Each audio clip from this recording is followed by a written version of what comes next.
आगामी विधानसभा के चुनाव में मजबूती के साथ शिरकत करेंगे और साथ ही साथ केंद्र में जो नई सरकार बनकर आई है उनको हम बधाई देंगे, उनको शुभकामनाएं देंगे। जाने का कार्य डेमोक्रेसी का स्कूल में भी शामिल होना था और चुनाव संबंधित इलेक्शन कमीशन से जानकारियों को भी लेना था। तो हमें लगता है 15 से 25 दिनों के दरमियान हमारी पार्टी का सिंबल भी अलॉटमेंट होने की संभावना बन जाएगी और पार्टी को रजिस्ट्रेशन नंबर भी अलॉटमेट हो जाएगा। तो पहले इंडियन स्कूल ऑफ डेमोक्रेसी, उसके बाद देवेंद्र जी बैठे हैं। चुनाव के दौरान इनको लगभग 15 दिन जेल के भीतर रहना पड़ा, तो कारण वही था पेपर लीक का मामला। तो देखिए, जहां तक हम लोग का सामर्थ्य है, जिन विषयों पर हमने ऐसा करके उम्मीद करते हैं कि जिस उम्मीद के साथ राज्य के जनमानस, राज्य की जनता हम लोग पर आस जता रही है, उस पर हम लोग खरा उतरने के लिए आगामी विधानसभा के चुनाव में मजबूती के साथ शिरकत करेंगे और साथ ही साथ केंद्र में जो नई सरकार बनकर आई है उनको हम बधाई देंगे, उनको शुभकामनाएं देंगे और उनसे अपेक्षा रखेंगे कि सबसे पहले जो नीट का मामला सामने आया है, जिसको लेकर काफी चर्चाएं हो रही है, पूरे देश में माहौल गर्म है, इस नीट में जो समस्याएं आई इनका समाधान किया जाए। क्योंकि आज लाखों करोड़ों युवाओं का भविष्य इन परीक्षाओं में तय होता है, इन परीक्षाओं के माध्यम से अपने भविष्य को तय करते हैं। तो जो नई सरकार देश में बनकर आई है उनसे मेरी अपील होगी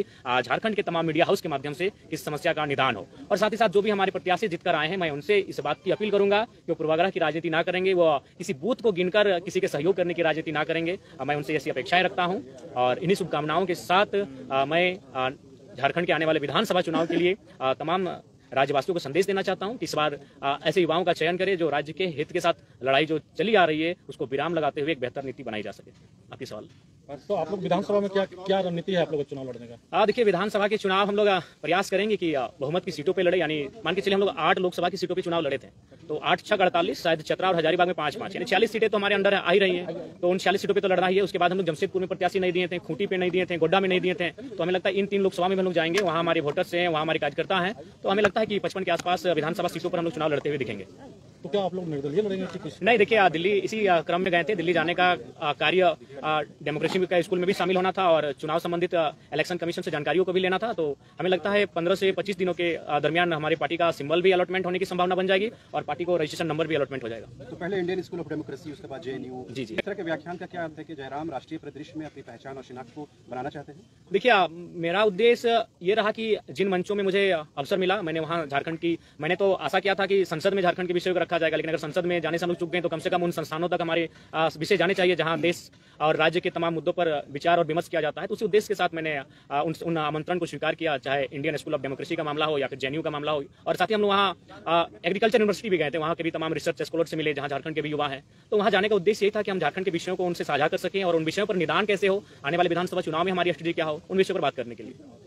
विधानसभा चुनाव आप लड़ने जा रहे हैं, तो आपका मुद्दा फिर क्या होगा? देखिए, विधानसभा के चुनाव राज्य के मुद्दों पर आएंगे। राज्य का सबसे ज्वलंत मुद्दा अभी छात्रों की निराशा है और छात्रों की जो हताशा है वो हमारा एक महत्वपूर्ण मुद्दा रहेगा। हम लोग सरकार में आते हैं तो सबसे पहला हमारा प्राथमिकता जो रहेगा कि इस राज्य में नियमित परीक्षाएं होंगी और फ्री एंड फेयर एग्जाम लिए जाएंगे। अगर उसमें किसी प्रकार की गड़बड़ी होगी तो उसमें उच्च से उच्च पदाधिकारी क्यों ना है, उन्हें बिल्कुल बर्खास्त किया जाएगा, उनके साथ किसी प्रकार की कोताही नहीं बरती जाएगी। जनाब, पहली बार लड़े चुनाव, 8 लाख से ज्यादा वोट आपके उम्मीदवारों को मिला है। आजसू पार्टी जो है वो अब एक तरह से अगले विधानसभा चुनाव तक का जो है रोड मैप उन्होंने जारी किया और उन्हीं इलाकों को वो फोकस कर रहे हैं जिन इलाकों में आपकी अच्छी खासी बैठ रही वोट आपको मिला है। तो आप कैसे देखते हैं, आपके लिए क्या आजसू आज की तारीख में चुनौती है या है, तो फिर कैसे निपटेंगे उससे? देखिए, मेरे लिए कोई एक विशेष दल हमारी चुनौती नहीं है, क्योंकि मैंने वहां से वोट लाए जहां से आजसू के अलावा बाकी पार्टियां थे। जैसे मैंने बेरमो से 53,000 वोट गेन किया, वो कांग्रेस की सीट है, पारंपरिक सीट है कांग्रेस की। मैंने टुंडी से भी 60,000 वोट लाए, वो झारखंड मुक्ति मोर्चा की सीट है। मैंने डुमरी से 90,000 वोट लेकर आया हूँ, 90,000 मैंने, वो झारखंड मुक्ति मोर्चा की पारंपरिक सीट है।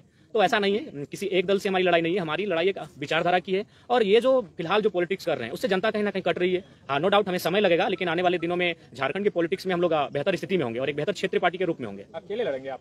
जी, फिलहाल हम लोग विधानसभा के चुनाव अकेले लड़ेंगे। जयराम जी, ये देखा गया चुनाव में कि केवल एक जाति विशेष का। दादा, अब हम आपसे करवत प्रार्थना करना चाहेंगे, आप सभी लोग इंटेलेक्चुअल लोग हैं, एकेडमिक लोग हैं, मीडिया हाउस के लोग, अब इस सवाल से हमें बचने दिया जाए, इस सवाल से हमें रहम किया जाए। 3.5 लाख एक जाति के वोट नहीं है। आप एक एक बूथ को सर्वे कर लीजिए, एक एक गांव, एक एक पंचायत का सर्वे कर लीजिए, 3.5 लाख वोट एक जाति के नहीं है। हाँ, ये सच्चाई है। जो भी बंदा जिसी समुदाय का रहता है उस समुदाय का वोट उसका बेस वोटर होता है, इससे कोई इनकार नहीं कर सकता, ना मैं इनकार कर रहा हूँ। लेकिन 3.5 लाख वोट किसी एक समुदाय के वोट नहीं है। सभी ने मुझे अपार जन समर्थन दिया है। लोकसभा चुनाव में आप रिजर्व सीट पे उम्मीदवार नहीं दिए। जयराम जी, आजसू का जो कैडर वोट है महतो बिरादरी का, वही कैडर वोट वहाँ पे आपको मिला, और जो JMM का कैडर वोट है तो कांची के इलाके में जो महतो वोट है वहाँ आपको मिला। देखिए, एक जरीडी प्रखंड आता है, नहीं, आप भूल कर रहे हैं। जरीडी प्रखंड आता है, जरीडी प्रखंड में एक ही महतो गांव है, वहां से मैंने 17,000 वोट गेन किया है। तो मुझे लगता है आप लोग थोड़ा सा भूल कर रहे हैं। आप लोग को और ग्राउंड में जाकर सर्वे करने की आवश्यकता है, क्योंकि आप लोग उन्हीं बातों को सुनते हैं जो मीडिया में बाकी दलों के नेता कहते हुए दिखते हैं। आप जनता के बीच जाइए और जनता के बीच जानने का प्रयास कीजिए कि आज हमारा रोल क्या है। आप चले जाइए बेहरा कुदर, वो एक राजपूत समाज का गाँव है, वहाँ मुझे अच्छा वोट मिला। आप चले जाइए चौबेडी, वो ब्राह्मण का गाँव है, मुझे वहाँ से अच्छा वोट मिला। तो मैं किन किन समुदाय को गिनाऊं बताइए। हर एक समुदाय ने मुझे अच्छा मत दिया है। तो इसलिए कृपया अब कम से कम 2 साल बाद मैं आपसे आग्रह करता हूं कि इस विषय को विराम दीजिए एक जाति का लेकर। आज हम लोग जिन विषयों पे बात कर रहे हैं, ये विषय तो देश स्तर के विषय हैं, ये विषय राज्य स्तर के हैं, और वो नेता हमारे वहाँ चुप रहते हैं। तो मैं जिन विषयों पर लड़ाई लड़ रहा हूँ, जिन विषयों पर मैं रिजल्ट हासिल कर रहा हूँ, ये पूरे राज्य के विषय हैं। रिजर्व सीट पे आप लोकसभा चुनाव नहीं लड़े? नहीं दादा, लड़े 2 रिजर्व सीटों पे हम लोग चुनाव लड़े। सिंघभूम में हम लोग हो समुदाय के साथ गए, दुमका में हम लोग संथाल समुदाय के साथ गए, और सिंघभूम के हमारे प्रत्याशी लगभग 50,000 वोट लेके आए, 44 के 45,000 वोट था। जहाँ जेएमएम का उम्मीदवार? नहीं, ऐसा कुछ नहीं है, ऐसा कोई प्लानिंग नहीं है। हम लोग ये देखें कि हम लोग वोटर्स कहाँ हैं, कहाँ हमारी केडर है, जहाँ चुनाव में काम हो सकता है। गोड्डा में भी हमारे थे, लेकिन वहाँ तक हम लोग पहुँच नहीं पाए, प्रत्याशी नहीं मिल पाया। तो ऐसा नहीं है। हम लोकसभा चुनाव में आप सामान्य वर्ग के कैंडिडेट्स को बहुत न के बराबर उतारा।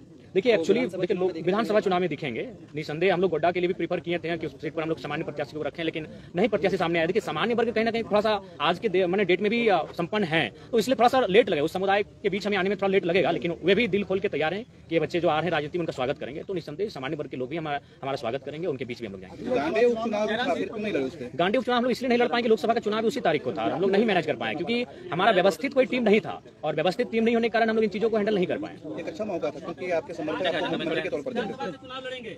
देखिए, मैंने शुरुआत में ही कहा था, यहीं पर मेरा प्रेस कॉन्फ्रेंस था आपके बीच में, मैंने कहा था कि मैं लोकसभा का चुनाव अपनी मर्जी से लड़ूंगा, और गिरिडीह लोकसभा को मैंने प्रीफर किया था, धनबाद लोगों की मांग थी। लेकिन विधानसभा का चुनाव हम लोग प्रयास करेंगे कि जनता की राय के आधार पर लड़ेंगे।